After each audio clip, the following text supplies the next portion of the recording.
ni aje machamp, niko hapa. Leo niko area ya Hill Park Health and Fitness Center. Niko ndani ya Hill Park Hotel. Na niko na mgeni hapa leo, anaitwa Njoki Ndirangu. Dem fiti sana, anapiga shughuli safi sana, ni trainer. Atawaelezea zaidi mambo yake. So Njoki, karibu sana. Thank you. Yeah, so labda unaweza elezea watu Njoki ni nani na what do you do? Yeah. So my name is Njoki. I am a personal trainer. Yeah. Specifically a women's personal trainer. Yeah. For a good reason. Yeah. And I train women on how to lose weight, tone their bodies through strength training. Yeah.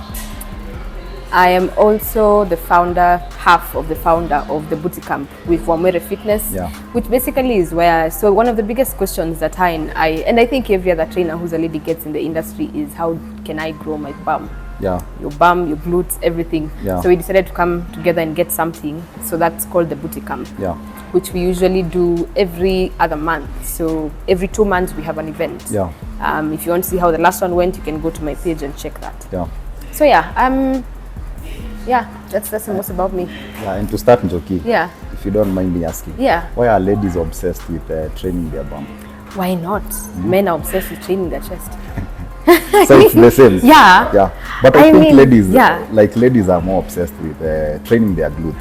Because we want to look good, and I don't think there's a problem with wanting to look good. Yeah. Because you see, for the longest time, we as fitness professionals have sold health and fitness from a health angle. Or you'll be healthy, bone density, blah, blah, blah.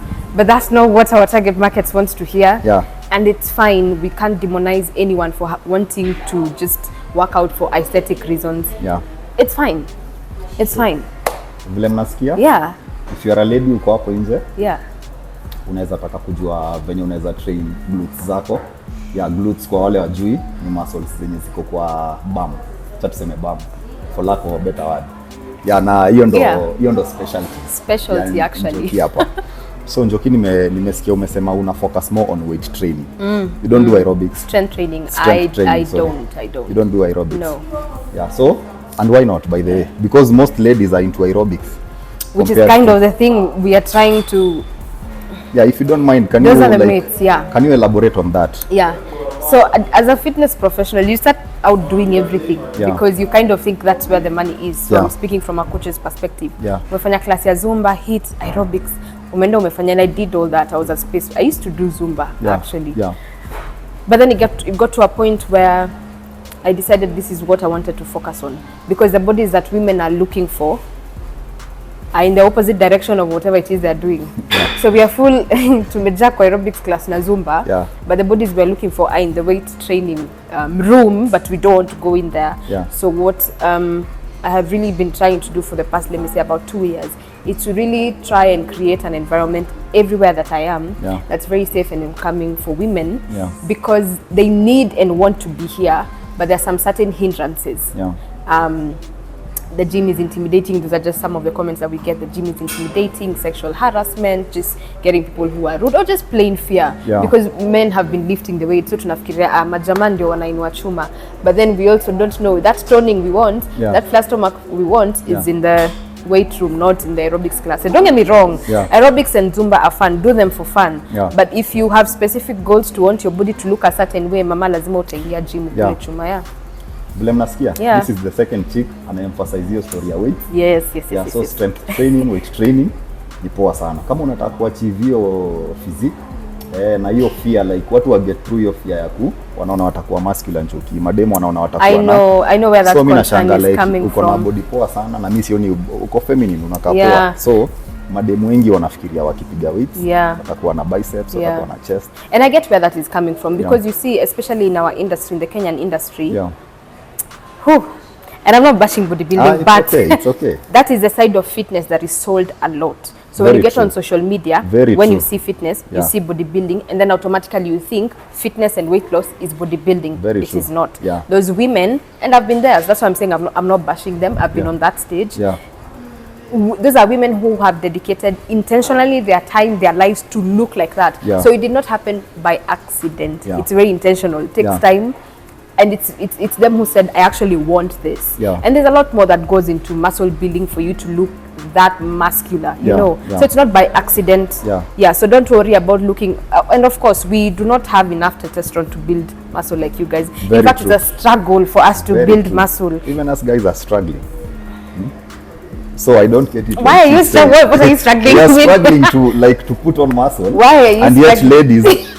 ladies think that if they just enter the gym, all of a sudden all they'll of a be sudden muscular. yeah. So that's where that notion comes from, because everything they see on social media, it's not even their fault. It's just bodybuilding. Very so true. then now you think, and then these women are usually lifting. So then you think lifting equals bodybuilding equals fitness. Yeah, that's where the notion comes from. Very true. So I hope madem mnasikia ni poa sana kama unataka kuton mwili lazima ufanye weights. Hiyo ndio ile itakupatia ile body type yenye unataka. So Njoki, hizi vitu zote zenye unajua, hizi vitu zenye unafanya saa hii, like hii shughuli yote ilianzia wapi? Njoki, passion yako ya fitness na jani yako ilianza aje? So it started out as a passion, then it went into a career. I started with martial arts. Martial arts? Yeah. Specifically? So I did karate for about maybe 8-9 years. Then I got into the national team, then I left. Then I got into Krav Maga. So then after that, I had to find a way to mix. So I was really passionate about fitness. And I'm a HR by profession. That's something that people are usually surprised to hear. I don't know why I did HR. But I didn't want to pursue it. I had no reason to, didn't, excite me in any way. So I decided to, so the only way for me to, because in Kenya sport is very tricky. Very true. So the only way for me to make a career out of anything that looked like sport was get into fitness. So then I think maybe around 2018 is when now I completely just joined fitness and left sports. Is it something that you are certified or? Yes. And I've been doing classes ever since. Some of us, you certified the first time and then you think, that's it. Very true. So I can plug you a couple of people, not even a couple, but just one who I really trust their information. Maybe you guys have seen me post about her. If you're a coach in the industry, because when you go to school, you're taught you taught the anatomy, the science side, but no one ever teaches you how to make a business out of it. That's why you're doing 5 aerobics classes in a day, you're burnt out, and your way of marketing is posting for people your PR of 200 kgs, and you expect people to DM you for training. That's not how it happens. So then that way, slowly you meet people in the industry, you learn, you make mistakes, you kind of think bodybuilding is the way to make your career, then you're like, oh God, no, actually no. Then you go the other way. So it's been a lot of learning and meeting people, and here we are. So from sports, you transition to like and also bodybuilding was also kind of a natural progression of coming from another sport, because I'm used to doing sports, and I'm like, now what do I do, because it's something I'm used to doing. Then I went to bodybuilding, then I'm just like, no, maybe not. So Njoki, before you continue, nimeget Njoki amesema kitu ya kwanza amefanya karate. So you are a weapon, right? You've done that for 9 years. Is this something you still practice? I don't currently. And if I was to go back to it eventually, which is the goal, it would be for something bigger, because I'm also an actress. And I think in Kenya we are getting into we are in a good space, an acting space, but then we have a gap in terms of stunt men and women. I think exactly stunt women. So if I was to use that skill, that is the way I'd use it. I understand martial art involves a lot of discipline. Do you think it's something that helped you transition into the fitness world? Absolutely. It's like 100%. I mean, something about martial arts, people think, ushaisikia wale watu sema, mimi nikalan karate leo, ndakuwa napiga. Let me tell you, oh God, it's the complete opposite. You become the quietest person who ever existed, because you understand maybe the skills you carry. First of all, you see a lot of shenanigans are unnecessary for combat involvement, and then you realize sometimes the things that you can do can actually land you in trouble. Twice the trouble. So ni kama mnafundishwa, I think martial arts, from my understanding, mnafundishwa for self defense. See, for like unless sometimes it gets to a do or die, because sometimes we used to tell people this and they can't understand. Mimi nitaibiwa simu utaona, nitakupatia simu yangu, tuachane nayo nini. Si ni sawa tu chukua. Unataka kupigana na kisu juu ya simu ya 17,000. So your life will just go like that. We actually had like dire situations where we're like, this is where we are fighting. Maybe it's just, you know, rape, terrorism, like there are extreme situations where really it's your life on the line. Or for us, you know, something like rape is really bad. But if it's just your phone, if it's just a few things, because street na class ni vitu mbili tofauti. Very true. Utapigwa kurusha ngumi lakini uweze kurusha ngumi kwa kisu. Ama upige mtu akudunge kisu. So Senior 17,000, it doesn't. That's why now we say because you really have to contain yourself, so you get that discipline. Utapata hata kuna mtu anakuchokoza na happened to me a couple of times and I'm like, yo, na kuna kitu Njoki umeguzia naweza taka kujua. As a female coach, as a female trainer, umesema una focus na ladies peke yake, but do you sometimes do like una deal na men ama ni kabisa ladies? Do I say maybe under duress? I specifically train ladies. So male clients, tuseme sasa mtu anakuona na anaweza taka ukuwe trainer wake. I would refer you to, I would just refer you. Actually, not that I can't. I can, and I give fantastic results. Actually, I have a guy who comes in as a couple with a lady. I have one more guy who, you know, under duress insisted. But specifically, women are my niche. Nilikuwa nataka kuuliza hivyo cause na understand. Naenda nikiuliza male trainers history ya harassment. So nilikuwa nataka kujua kama ni something encounter. Almost definitely. As a trainer. Almost definitely. Na how did you handle it? So I think it's not even something as unique to fitness because it's just everywhere. Not to excuse it. But you see in fitness there's a lot of physical. Because you're in physical contact. First of all, I don't even do, because I do home PT. I can't come into a man's house. Very true. No, because actually our job is very dangerous. Very true. I have a couple of friends who ask me, yani unaitwa tu job unaenda kwa nyumba ya mtu. But me, I'm like, first of all, of course, the measures that I take to meet you before, to have the consultation calls before and everything like that. It's very tricky to just get a call and go to a man's house. That's a no-no. Itakuwa kwanza hiyo. I don't think it's possible. It's not. Itakuwa ngumu. So kama wewe ni mwanaume hapo nje na labda hiyo ni kitu ilikuwa imecross mind yako. Pole. Itakurefer tu kwa trainer mwingine. Those things are common, those things are there, and believe it or not. So the psychology, this is something I realized the other day, and I was actually telling a guy called Kanyeki when I was recording a podcast that day. We don't realize the psychology of training men and women is so different. Very true. It's so different. The exercises might be the same. Because kuna basics, shoulder press, whatever. But the psychology of training men and women is so different, and we don't even realize it. A woman wants you to reassure her. She wants the, I'm here with you, we can do this, you can do this. A man, you cannot afford, you want to encourage him, but you also, because men are not used to being in vulnerable positions, first of all. So as a chick, and most of the time, my clients are older than I am. It's so very, like with ladies, you can't afford to emasculate a man. There is a lot of emotion involved when you're dealing with ladies. With a man, it's kind of, you can do this, but also don't look like you're, because he's in a vulnerable position. You want to not look like you're telling him what to do, but you're kind of also telling him what to do. And then he's in a vulnerable, he's used to just being the man outside there. Now he is a small girl telling him what to do. This is just like, you know, and you're seeing him at his weakest. When he can't be able to do things that apparently he should be able to do, you know, lift heavy, run and do all those things. The psychology is very different, and I just realized this the other day. Inataka mtu ako mature sana mwenye ana understand. Unfortunately na understand most people wanaweza kosa kuget hiyo. Kuna ile nini ya kuwa alpha male, so venye unasema. Now there's that. I get it. Psychologies are two totally different of training men and women. Maybe you might, but that's something that I realized the other day when I just started training this other client, and you even notice the kind of encouragement he wants is not the same way you encourage a lady. Totally different. So, Njoki, bodybuilding. I understand ulipanda stage. Mimi ni fan wa bodybuilding. Last year almost a time like now. Nimekuwa nikifuata sport, but naweza taka kujua experience yako na bodybuilding ilikuwaje. Hii ni opinion yako. You don't have to like kuongelea, ni kama unaongelea industry as a person.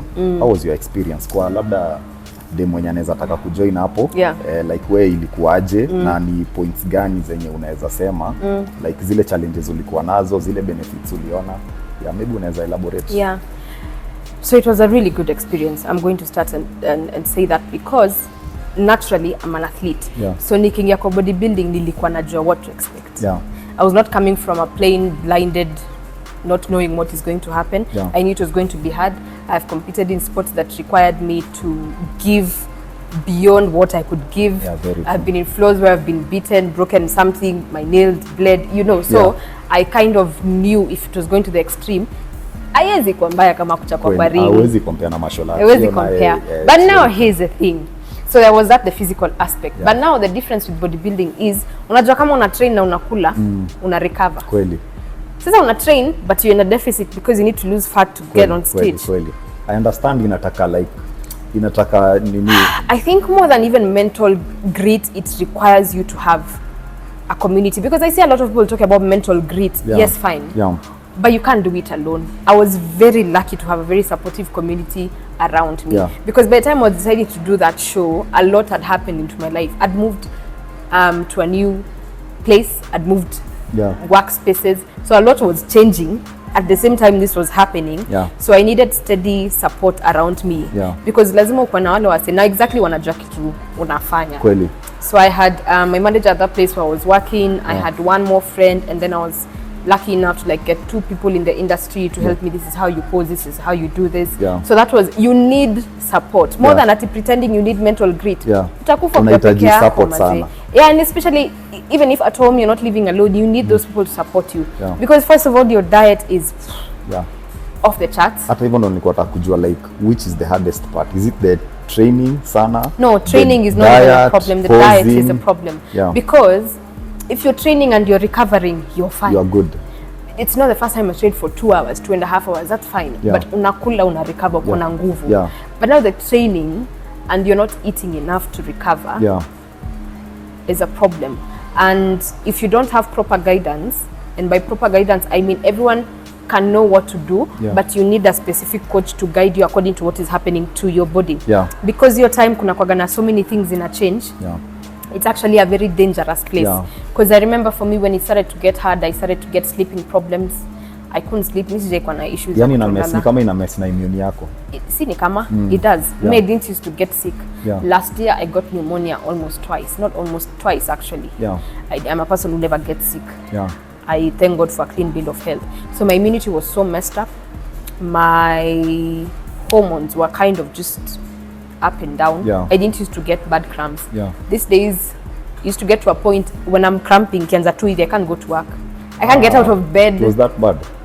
I can't I can't get out of bed to go to the bathroom. That's serious. That's very serious. These are things we like don't even say or like talk and say how bad it was. But it's good to talk about because kunaweza kuwa na mtu hapo nje anataka unajua ni poa mtu akija kwa kitu at least akuwe prepared. Ndio vitu zisifanyike. Alafu kuna anze kuona kwani mimi ni mgonjwa ama precisely because it was, I think, do your research before you get into it. Usi assume because we see the girls looking nice in bikinis on stage. Like, hey, mimi nataka kukaa hivi. But people don't know what it takes. The process, because you prep for about 12, 16, 20 weeks. That is, the least is 3 months, 12 weeks. 12 weeks. People prep for 16, 18, 20 weeks. Na sometimes unaona mtu ana reduce body fat mpaka yani unaangalia mtu mpaka cheeks. Unaangalia, if I show you my photos for the 2 weeks before stage. Unakaa kama zombie. I used to sit like this at work.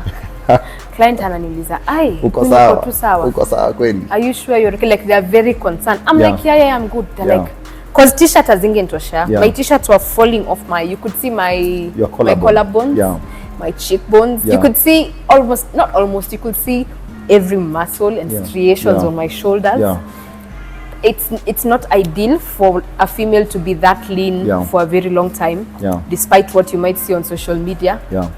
It's not ideal because especially as a woman, first of all, your fat levels are always supposed to be higher than a man's level because the way your body works is not the same way a man's body works. So if you get into bodybuilding, especially being coached by a guy who does not take these things into consideration, hata kwa normal training, as ladies, that's why I'm telling you my niche is ladies, because I understand how their bodies work. Makes sense. Yes. It's a process I've gone through. When a lady comes, it's the week before her period. I totally understand that week you cannot push her. Mambo ya kwambia sijui client strong, go hard. Tunafaa tuwapeleke shule, si kutaka. And I get from a maybe guy's perspective, you might see she's tired, she's whatever. Genuinely, she can't push past what she's doing. So we usually even half the weight on that week.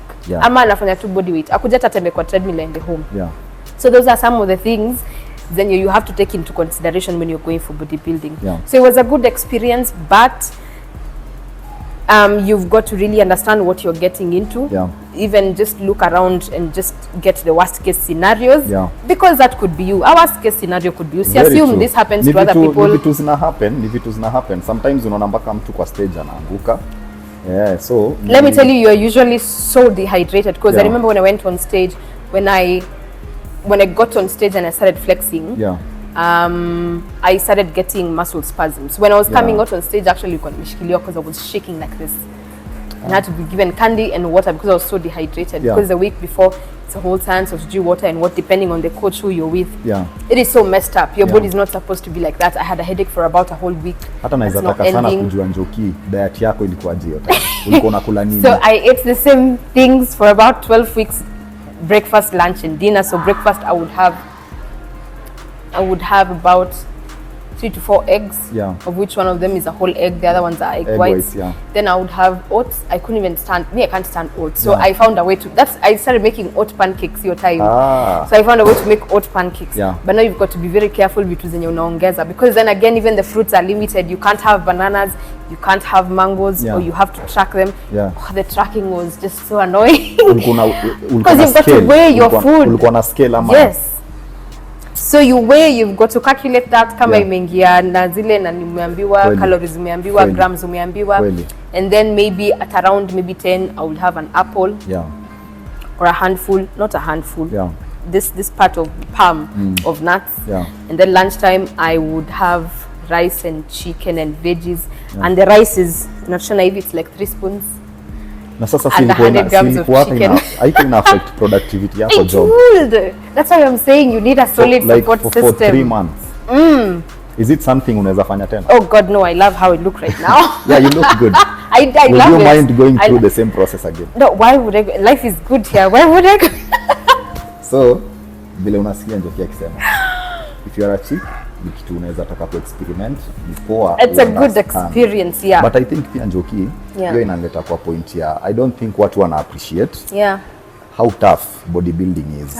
Unaona, like ukiona mse amefanya hii insane. kitu consistently It's insane. for like 10 years. It's Inataka a insane. lot of sacrifice, Yeah. a lot of discipline, Yes. a lot of yani dedication. Yeah, So yeah. I think in as much as na understand hiyo ni experience yako, but na feel as a sport, Yeah. watu wanafaa ku understand ile effort yenye mtu anaweka. Most definitely. Alafu tena Njoki, kitu Most ingine ni definitely. story ya confidence. Unajua ndio upande pale juu na bikini. Is Let it me something tell yenye you. uli struggle nayo? Yeah. Ama wewe tu kwako juu unajua unakaa poa. Yeah. It was easy for you. By the way, bodybuilding is such a, the reason actually why I did it was not even for the physical, Yeah. because I've been working out for a very long time.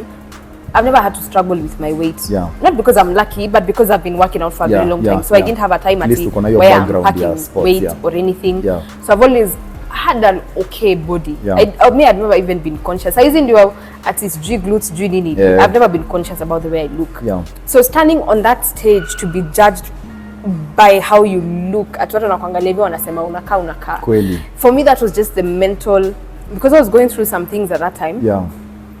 I needed to break some mental barriers. Yeah. I've never had an issue with the way, because in martial arts we used to, it was a very funny sport. So because you train with men all the time, Yeah. you're kind of used to, and we'd have a lot of contact. Yeah. You're kind of used to the point where understanding your body, if you're touched, your body is, this is not anything sexual. Yeah, We're I understand, training. I understand, yeah. And if anything happens to happen, umegongwa, someone grabbed you vibaya, it's Yeah. not even awkward. Yeah. Because we're in training. Like hiyo sport iko hivyo. Iko tu hivyo. There is no other way unaweza. Actually, there was fanya. no awkwardness. Yeah. Tulikuwa too fiti. Kweli. So I think coming from that space, Yeah. getting into the gym space and just standing in front of pool na bikini, Yeah. I was fine. Yeah, yeah, I was yeah. fine. But that's something you have to work on. Now there's that, but then also there's the realizing, because with a bikini, you're naked. That's what I'm trying to say. It's not easy. Because me You're personally, I don't think it's something I can naked. do. I think Really? ina require a lot of, yani inataka ukuwe na self-esteem yako, confidence. That's the reason why I was Unaona? getting into Because it. everyone is insecure Yes. about something, Yeah. their body. So can you imagine now you're standing in front of the whole Yeah. world for people to judge and look at you and say, Then Nico, body hapa." shaming bado pale. Imagine. By the way, is it something ume experience? It is crazy. in as much as uko na body poa umepata like wale unajua kuna wale critics tu wenye wanakuanga unajua kuna ile positive criticism but bado kuna ile mtu like anakuambia kitu fulani unapata it gets to you. So is it something the one time that I've ever been body shamed and I thank God I've never gone through it. It's never like really by that time it did get to my mind because especially if it comes from someone who you care about. Yeah, very true, very true. So I've been a trainer. It happens a lot, you know, especially in relationships. Yeah, it happens a lot. Because I remember a time my ex used to, and it was just for a time where I'd not trained. That time I was really small. Yeah. Because I think if you know my journey, it's weight gain journey. Yeah. Me, I was used. Because now I used to be in sports, in martial arts, in karate specifically. Yeah. You're supposed to play in a particular weight bout. Yeah. So I was not supposed to go beyond 55 kgs. Yeah. So for a very long time, I used to weigh 50 to 55. Yeah. It was a very comfortable weight for me. But I was so light, I didn't have a lot of muscle on my body as I do now. Yeah. So I remember that time, my weight I was maybe to make it to 56. Yeah. Then I'd not trained for a while, maybe started gaining weight kidogo. Yeah. I was fine with it. Like even now, getting people to understand that this was intentional and me gaining weight because I've gained about 15 kgs in the past 2 years. Yeah.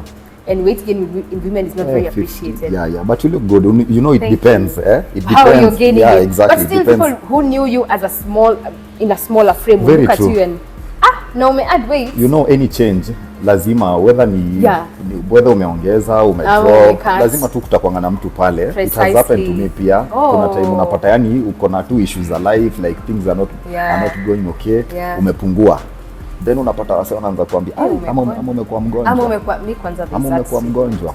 Sasa yani juu watu wamekuzoea ukika design fulani ukichange kuna kwanga na hiyo kitu na kama wewe ni mtu una train sometimes it gets to you. Actually it does. It does because and I remember the specific statement he said was, and I know it was not even him, it was the brother. Because he'd not seen me, the brother had not seen me in a while. Then the brother came and was like, Kwani squeezy? So he's asking me and the guy was still fine I think. Yeah. But me he asked, Kwani squeezy uko kuna trainers wamenona aje? Yeah. So I can't even imagine for the life of me why anyone would think I was fat at 56 or 55 kgs. You're mbaya. But in your opinion? No, the thing is, unfortunately, now those kind of opinions, you see the way we are saying, the opinion too, that's how we've lived and we've normalized it and it's not supposed to be normal. Yeah. Because as men, we don't really, as men don't really care about maybe their weight on the scale. You can be umekuwa mkubwa, that's how you like it. But now, women, I understand. Precisely. And it really eats into you. If you're not a person who is very conscious about feeding your mind the way you look at yourself and you're positive with it. Yeah. Because at that time, nilianza kufeel, okay, this is awkward. I felt some type of way about it. But then I looked at myself and I'm wondering, like unaona uko sawa, unaona kapoa. Yeah. But sasa mtu anakuambia hivi. So if I'm a coach and I still felt some way, if someone uttered, because that is a person who is not necessarily a trainer, but he kind of knew the basics of fitness and he would train people. Yeah. If people like those are telling clients things like that, do you think we are making the gym a safe space? Because that's what we are supposed to make it. Everybody belongs in the gym, not just us. In fact, sisi hata we don't even belong in the gym. Sisi need to train watu tutoke. Kabisa. Other people belong in the gym more than we do. Yeah, very true. But if we are talking like that, then ndio unapata kuna hizo fears, kuna watu wanaogopa kuingia gym. Precisely, because to make a fitness inakani kama for bodybuilders, for trainers. Ni kama yani ni a group fulani. I don't belong in fitness. Ni kama jana I was hosting, I was beginning a certain podcast and one of the questions that we were asked is, I'm over 60, do you think I also can do fitness? I'm like, especially you. Very true. You are the people who belong in the gym, not even us, especially the seniors, especially people who need it more. Because you've got some muscle, we've got some muscle. Even if we didn't train for the next 1 year, we'd still will be good. Be fine. So they belong in the gym more than we do. Especially for health reasons. Not for aesthetics. Those people even need the gym more than the people who actually need it for aesthetics. I dare say that. So Njoki, kitu ingine as a lady in the fitness industry, unajua bado kuna kwanga na hizi problem like tuseme kama relationship wise. Umeshaijipata kwa situation yenye juu watu wanaogopa space ya gym sana. Okay. So as a trainer, tuseme unapata your partner ayuko into hii world ya fitness.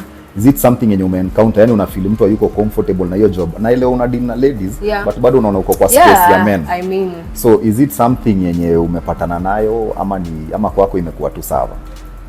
First of all, I don't ni kama a lady mwenye anafanya job in a club.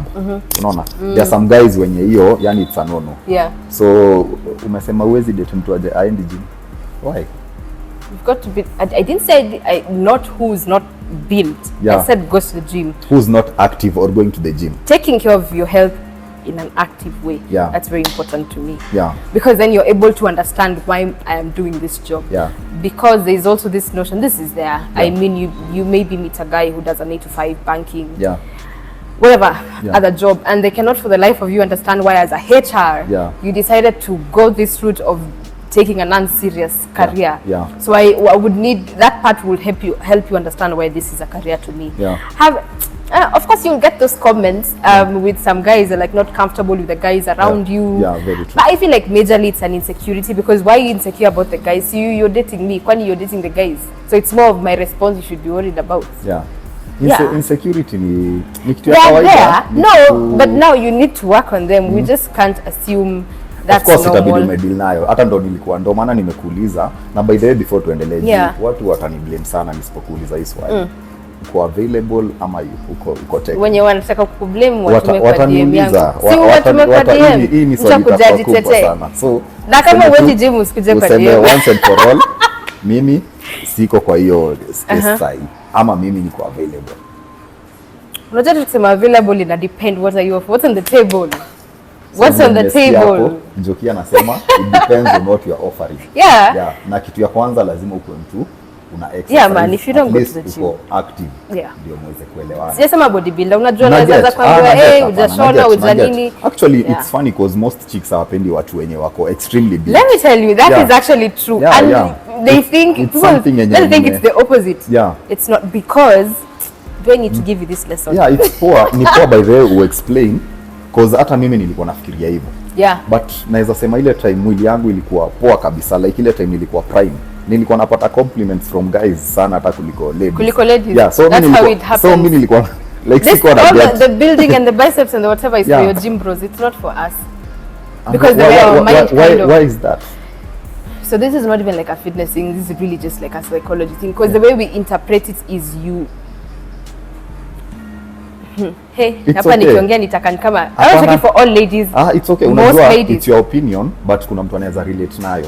Actually a lot. Unajua wewe all your life umekuwa a lady. So wewe of course unaongea as a lady. Unaelewa? So what happens is, because I even remember when we went to LD last year for the Rupa's Fun and Fitness competition. Remember East Africa? And there's some ladies, so unajua uko it's not a lot of bodybuilding community kama Nairobi ati wenye wanakuja wanaelewa. In LD it was a lot of the first time, oh my god, these guys are huge. First of all, women didn't even think these guys can look like this. Walikuwa nafikiria nini ziko photoshopped. Because I remember some ladies would ask us, so men actually look like this in real life. They're like, like mimi siwezi taka ujamaa akakunipiga. Mimi siwezi taka mtu anakaa hivyo. Ujamaa akakunipiga. So the way we interpret it in our heads is, first of all, because as a guy naturally you're a bit stronger than we are. So then now you have this other thing that you've added that even makes you look more dangerous. So subconsciously, this is not even an active thought. Subconsciously as a lady I'll be looking at you and thinking, no. But like you look good, you look fine, but no, not from a personal relationship. Because you've been around bodybuilders, you know, some of them they were soft sana. Oh, they're the nicest people. They're very nice people. They're the nicest. Actually, they're the most big guys I know are like teddy bears. And they are very emotional. They're just big teddy bears. But now but you see, I know that because I've been around you guys for like the whole time. Very true. If I was outside, ni kama saizi nikiambia, you see the way you don't identify, nikiambia mseni nimefanya martial arts. Kweli. So unaweza nipiga. That's the first. Sasa unaona vile unafikiria. So hapa ni shida tupu hapa. Hapa ni shida tupu. So ladies who have not been in the industry, in the fitness industry, when they see guys like that, they automatically just pull off. Like you look nice, but no thank you. Unakaa poa ni kuangalia tu. Actually you're just nice to look at. But personally it looks like a very dangerous situation to get into. It makes sense. Kitu kingine Njoki. Kuna bado pia hii ni I feel ni misconception. Na naweza taka venye pia madem huwa mna interpret. Lakini labda wewe umekuwa na different experience. Na ni story ya guys who train wako na shida. Una understand? Ikifika story za badminton. For lack of a better word. Wewe opinion yako ya hiyo ni nini? Cause me as a guy nafanyanga hizo videos nimejaribu kuexplain ya watu but unajua ina come out pia ni kama najitetea. Unaona? Kwa shit. Sasa unaona. So as a guy unajua ukijaribu kujiongea but as a lady hii tu ni by the way but na feel ni issue like it's an issue kitu iko. Juu unapata watu wanasema watu wanaendanga gym. Kitu ya kwanza gym ina wa drain unaona like hawezi perform so hiyo peke yake as long as wewe unaenda gym uko built ina kudisqualify. Kwani which girls are you people dating? But also I get what you're saying. Out.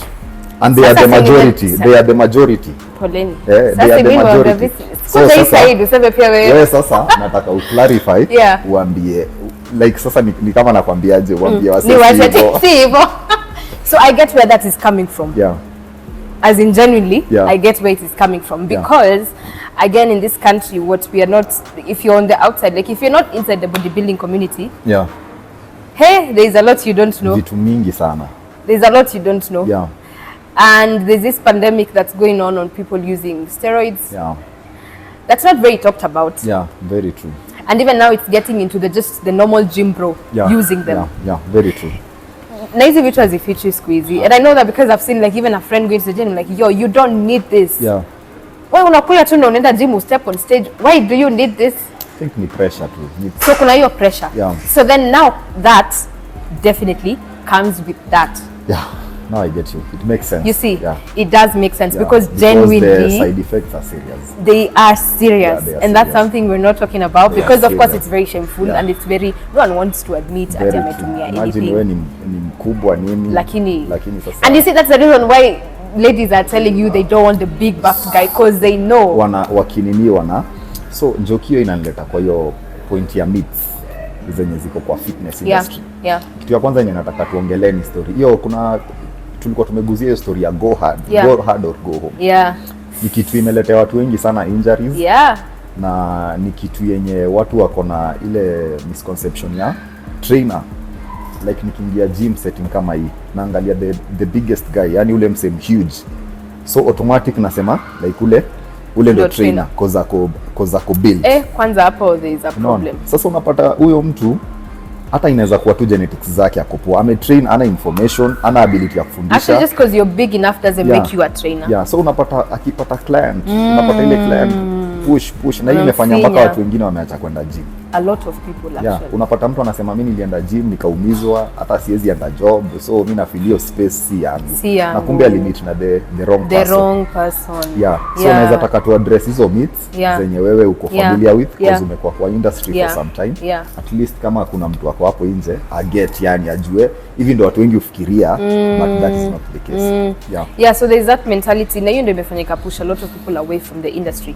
Granted I am guilty of that because of course coming from a harsh sport like martial arts, me I'm coming from military style training because I came from karate, I went to Krav Maga. So when I went into fitness, even I remember the way I was training my first group, it was very hardcore. But lucky enough they were students. So it was, I don't say it was okay, but it was bearable for them. I get so we sell fitness as this, and that's why watu wengine nafikiria hii ni ya trainers tu na bodybuilders. You train, you die in the gym, or sijui sweat is fat melting, or sijui go hard or go home. Ni kwanza hizo ma quotes hizo, train insane or remain unaona, so let me tell you, kizichukulia personal sana inakuumiza. You see that makes sense to us as trainers because you're passionate about fitness. Very true. Clients are not passionate about fitness. And I know someone is going to be proud of me saying this because I'm speaking like Handuta.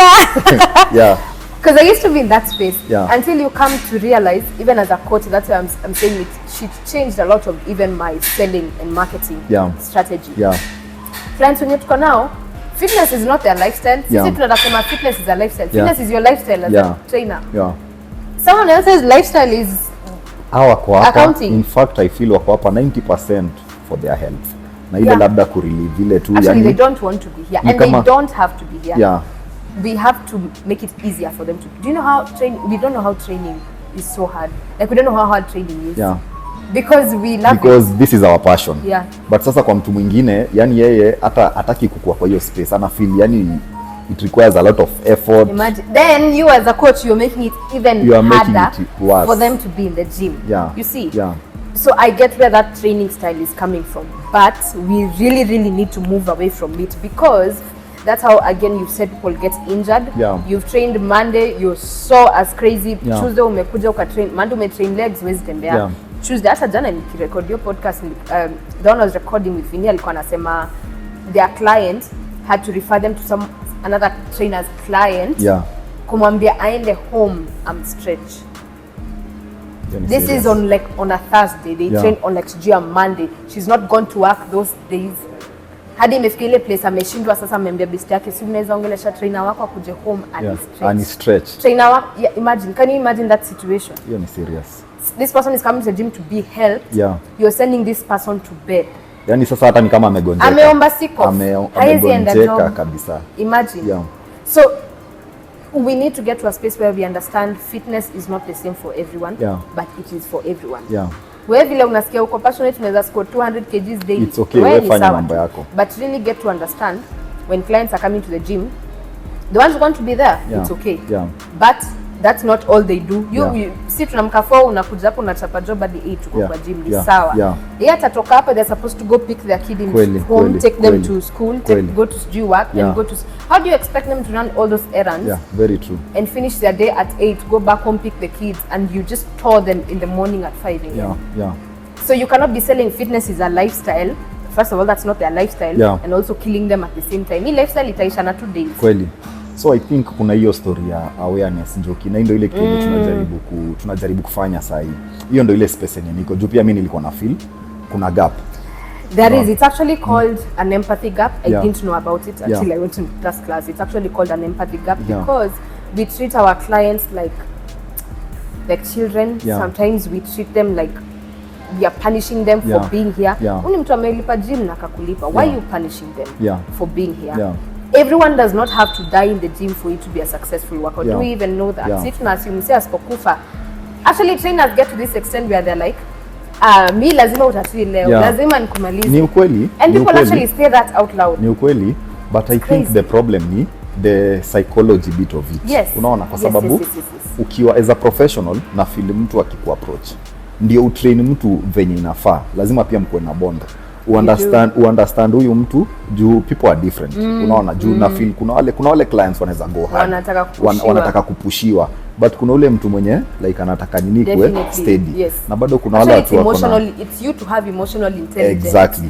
To deal with the client who is right in front of you. That is the problem. Not every client. That is the problem. Kuna watu wenye wako certified, wako na knowledge, wako na hizo certificates, but wana lack hiyo sasa. Emotional intelligence. Unaona, na sasa hiyo ina play a very big role kwa hii story. Juu bado unapata actually 90% because ni service industry. Exactly. Kuna clients wenye wanakuja pia wako na chronic illnesses. Unaona, unapata mtu labda ako diabetic, mwingine ako na hypertension. Na sasa akikuja kwa gym, unaona lazima understand already huyu mtu kuna zile vitu zenye ana go through, understand medical history yake, ndio ujue venye utamtrain. So una feel hiyo kwanza, hiyo point ya like hiyo go hard or go home. We need to get done with that. And let me tell you, most of the things that, leave alone even the health, the health problems. But most people out here are dealing with so many things we can't even fathom. Very true. Do you really expect a woman who just maybe fought with the husband last night to wake up at 5 to come in the gym and give your workout? Because no one pay a workout. It's even called your workout. It is yako funny. Do you really expect them to give it 100%? Or a guy who just lost maybe the wife and the kids. Do you really expect him to come to the gym and jump up and down? No. We really also have to remember our clients are people who are dealing with the same issues we are. Very true. A person is in the middle of the month, they are broke, they can't pay you. Now because they're not paying you, you're not paying attention to their session, to them in the session. Because you client specifically hajakulipa. I think kuna hiyo nini yenye unasema ya emotional intelligence, na hiyo kukua, yani uko na hiyo aspect ya empathy. Yes, you've got to have empathy. Ni kitu poa sana, especially pia kwa madem. Na get madem, na hii inaweza kuwa challenge sana kwa male trainers. Juu na feel madem lazima wakwe kwa ile space yenye mnaweza ongea. Juu unajua ndio dem pia kutrust na body yake. Lazima mkwe na bond. It's a lot. Si ni kweli? And trainers take it lightly. They're like, see, who ni client. But it took a lot for them to first of all come to the gym and to first of all second of all be vulnerable enough with you. Can you imagine? na unapatana na different people. So mimi nakuja, mimi ni client wako, nakwambia Njoki, ndio maana hujaniona the last 2 days I was going through this. Na lazima upatie mtu advice. Huwezi tu ati uki session nyingine mwingine anakuja. So unaona, so I think yani hiyo inaleta kwa point ya watu wa understand pia value ya a professional fitness coach ama fitness trainer. Sometimes watu huona ni kama yani ile pesa unalipa mtu it's a lot. But sasa mtu akiangalia hivyo si physical tu peke yake. Unaelewa? Kuna hiyo intelligence pia emotional, inataka hiyo empathy, like huwezi kwa wewe ni ule mseyani, wewe ni mtu aggressive nini. We moved on from that. Exactly. Alafu pia lazima ukuwe na ile ability ya ku deal with different people. Na hiyo ndio inaleta the psychological bit of it. Kuna wale clients, niko sure pia kuna wale clients unapatanga tu labda wengine ni arrogant. Mwingine anakuambia hizi wewe kwanza ni kama na waste pesa yangu, mimi sioni change. You get a lot of those. Na labda ni juu anakula vibaya, mwingine hataki kufanya hivi, anakuambia mimi siwezi fanya hivi leo. I have clients who don't like doing specific exercises. You can't make them do them. That's actually something else. We think you've got to force clients to do specific exercises. You don't. And these are grown ups by the way. You can't only that. Sometimes vile umesema unadinda mtu wako 60. Wewe uko wewe ni kama mtoto wake. Unaona? Then sasa akikuja kuna yani there is a way lazima interact na yeye. Address asifeel pia ni kama una disrespect. Also there is that. Yes, because you tend to meet a lot of clients who are older than you, depending on your clientele preference. Your respect boundaries lazima ziko hapo. And let me tell you, if you just give them that, they are the best people to train. They are the best people. But hiyo pia ni story ya maturity. Juu pia wewe unajua wewe pia uko na issues zako zenye unadili nazo na hii ni job. So unaweza toka home, yani uko na 2 problems, umekasirika, uko na moods. But sasa hizo vitu zote lazima uziache. Lazima uziweke kando. Na hiyo pia na understand inakuwa challenging sana. Juu kuna zile siku zenye leo yani unataka tu kukaa. You don't feel like doing anything. You don't even feel like, kwanza because your job is talking to people. Exactly. About 15 people in a day. Na unajua people can tell.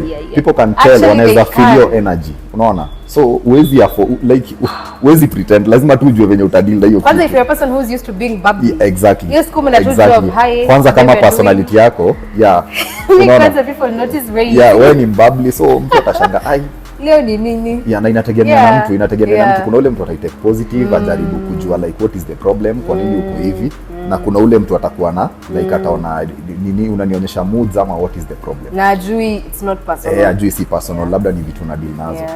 So I hope mna understand hizi vitu like training iko na aspects nyingi sana. Si kitu tu physical.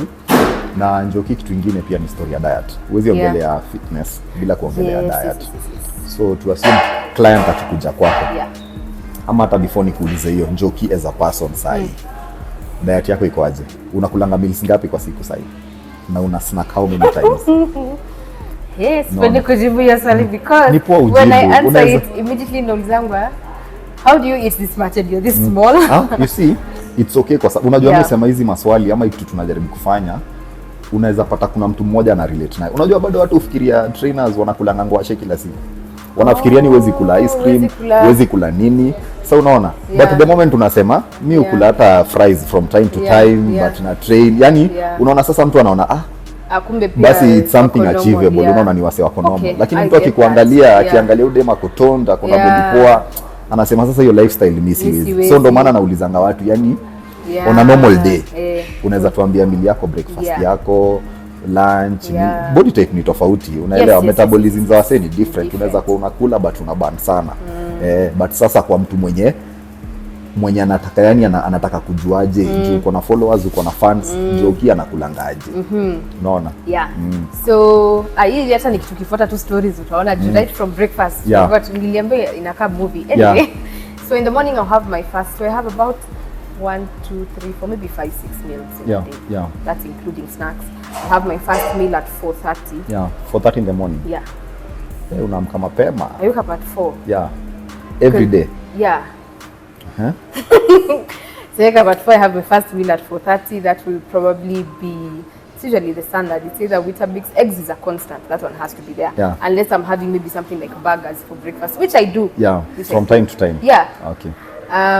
So I'll either have bread and eggs, and I'll have Weetabix and eggs, ama ngwashen eggs, Yeah. ama burgers. That's just about So it. eggs Really. ni constant. Eggs That's ngapi? a constant. Eggs ni ngapi na ni full ama ni egg white peke yake? No, time ya egg whites ilisha. Ilisha. Hizo ni vitu za prep hizo. Na hii story ya cholesterol yenye wanasemanga ama eggs ziko sawa tu. No, eggs are fine. Yeah. Of course now because of the yolk that's more fat. So if you wanted more protein, Yeah. the reason why bodybuilders do that is because you want more lean protein Yeah. while you're reducing the fat because you're cutting fat for a specific aesthetic. Yeah. So definitely for that reason you would need more protein, that you need to remove your yolks because that's where the fat content is. Egg white is just protein. Yeah, pure protein, So that makes sense. But as a normal person, just egg whites is not necessary. Hata mimi kula tu eggs ikiwa fully. Yeah, it's not necessary for you to remove them. So in the morning about 3 eggs, that's at 4:30 in my whatever bread or whatever thing. Yeah. Then again I'll eat at around 9. Yeah. That's chapo and eggs. Yeah. Actually that's also a constant. Yeah. Because I eat, because Nico job I eat somewhere here. Yeah. It's chapo and another 3 eggs. Yeah. Then I have lunch, which is a lot of times because I carry from home, it's either rice and chicken. Yeah. See chicken breast. It's either rice and chicken. Chicken breast. Last year. Hiyo ni ya prep. Hey. Yeah. So it's either rice and chicken and veggies, ama ugali, ama cereal, ama anything. Yeah. Then dinner, I'll have so most of the time what I do is I cook dinner this previous day. Yeah. So whatever I've had is whatever I'll have for lunch the following day. Yeah. But yeah, pizza and all those things are there. Yeah. So they're there. That's not even at na watu wana train eggs pia niwaambia watu eggs ni muhimu sana. Juu pia mimi lazima nikule 5 to 10 eggs a day. Yeah, good so for you. Yeah, so good for you. Even ndo diet yangu iko, so mimi na feel eggs pia ni poa sana. So the eggs bit is just protein, I think. Exactly, that's also why exactly. Alafu yani yes. It's economical. Unajua kuna most people hawezi afford kukula like hivyo meat daily ama hiyo quality like hiyo unapata hiyo chicken hivyo. So I feel eggs pia ni alternative poa sana. Yeah, it's a good source of protein. You get 3 eggs at because you're supposed to have about 20 grams of protein per meal. Yeah. You're good. Na snacks zako ziko aje? So snacks umepata nikikunywa yogurt saizi. Yogurt so is it ile yogurt tu ya kawaida ama lazima ikuwe nini? No, if I'm having Greek yogurt is because I want to and because I want us. Unajua Greek yogurt iko na ile taste ya fat because but not necessarily Greek yogurt. I'll have yogurt, I'll have fruits. I also snack on, what else do I snack on? Nuts. Yeah. Nuts. Yeah. So nuts, fruits, and yogurt. I love chevda. Yeah. So, yani si lazima diet yako ikuwe boring. Like juu hizo ni normal stuff tu zenye. Yeah. Ukisema ati breakfast ngwashe, lunch ndoma, hivyo like hivyo una get. Kwanza nilizikula last year hata kuziona tena sasa. Na you see most people wanafikirianga hivyo. Na nini? Na training yako iko aje? How many times do you train in a week? Yeah. So wacha niseme tu disclaimer. The reason why also my body can allow me to eat like that and look like this is because I've taken a lot of time, of course, training. So when the more muscle you build, I'd say maintaining is easier. Me, I dare say maintaining is easier than getting to your goal. Yeah. Because I've gotten to, I like where I'm at right now with muscle. Yeah. So it doesn't have to take a lot of effort in terms of training, like training 5 times in a week. Yeah. For me to kind of maintain where I'm at. Yeah. Because muscle takes a long time to build. Yeah. Even though it take a long time kuisha. That's why we insist you guys train and lift. Because hata kama usipo train for kama saizi from last year December, I can't tell you that I've consecutively trained for 2 weeks. Yeah. From December. Yeah. Up to now. So 2 weeks as hizo ni kama 3 months. But bado hata sasa ile utaanza bado kuna hiyo muscle memory. Nimeshaanza but like last week was 2 times a week. Yeah. So now I'm training either the most is 3 times a week. But I think pia Njoki ni cause understand the body yako. Now that's a thing because I've been training for a while. Very true. So you know what works for you. Yes, a lot of us give up very easy because that's a juice in Gilizo. How do you manage to? Because my proportions are very interesting. Yeah. My lower body is a bit bigger and my waist is a bit smaller. How do you manage to do that? Yeah. But you see now I've understood ukicheki vile food yangu iko as much as I've mentioned like a lot of food. Yeah. Portions zangu ziko very limited but understandable. Yeah. It's not chicken and rice, lunch and dinner and then heaps of food. Kweli. So hata hiyo umesema 6 meals zenye bado ziko na snacks, like bado kuna hiyo aspect ya portions. Kuna portions of course. Unakula unajua mtu anaweza fikiri ni ile vile kama an average guy anakulanga kama ni breakfast kubwa imejaa hivi, tena atakula tena lunch kubwa. If you're gaining weight, then that makes sense. Yeah. But over time you get to understand, oh, this is how, if maybe I want to cut kidogo, I start to remove my carbs kidogo na toa na portion. But even if you look at my food, so the portions are very adequate, and my protein intake is just over the chart. So a lot of what I eat is just more protein to maintain and build my muscle, but to also get the aesthetic of, you kind of look lean, but you also kind of muscular, so it's balanced. So with time unaelewa body yako. Story ya muscle kwanza ndo unafeel una emphasize sana kwanza hapo kwa yes, na hiyo tu ndo kitu yenye mademo wanaogopa, na I think most people understand muscle na fat azipelekanangi. Like the only way unaweza lose fat haraka ni ukipack in muscle mob. So unaona, so ile time yenye mademo wanasemanga mimi sitaki muscle, like na anataka kutone, like bami yake ka design fulani, anataka kutone legs, anataka hiyo waist kidogo, madem vile wana struggle na belly fat, easy love handles. Imagine the only way is to lift, because the more muscle you have, the more fat you're burning even at rest. So you kind of don't even have to do too much. Like that you is don't the have secret. To do too much. Imagine that's the secret. You just lift and you give yourself maybe compound movement.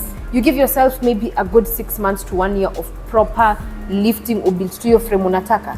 Imagine you just enjoy eating and just training maybe 3 times a week and you'll be fine. So hii ni kitu yenye una-emphasize mpaka kwa like kwa clients wako. Sessions zenyu mingi mna do more of strength training. Alafu labda it's that. If it's cardio, it is weighted cardio. Cardio I think ni ile tu ya ku-maintain ile yani ile fitness ile unapata cardiovascular yako iko sawa. Ile endurance. So vile mnasikia, strength training, weight training, very important. Kama wewe ni dem na unataka kuona change yote kwa mwili yako, that is the thing. So Njoki, juu ya time, hatutaendelea sana. But I'm sure hiyo kitu tumeongea, kuna mtu mmoja ama wawili itasaidia hapo nje. Thanks for your time, na understand schedule yako ni tight sana. But thanks for taking your time kukaa na mimi leo. Na at least kushare na watu wa understand. So wasee msisahau, tuko Hill Park Hotel, Hill Park Health and Fitness Center. So Njoki, in case mtu akitaka kukufikia, labda kuna mtu hapo nje anaweza taka kufanya job na wewe, ama anaweza taka kuconsult vitu kama hizo, anaweza kupata handles zako. Unaweza tuelezea handles zako ni gani? So IG, both IG and Facebook, it's Njoki Ndirangu. That's it. TikTok unafaa uingie Njoki. I'll think about TikTok itapita Instagram na Facebook very soon. Actually, I started, but it's just too much work, but it's fine. We are getting a social media manager soon. So, kama unataka kupata Njoki, Facebook, Instagram, Njoki Ndirangu. So until next time guys, cheers. Msisahau, keep fit with Nico. Thank you. Pamoja.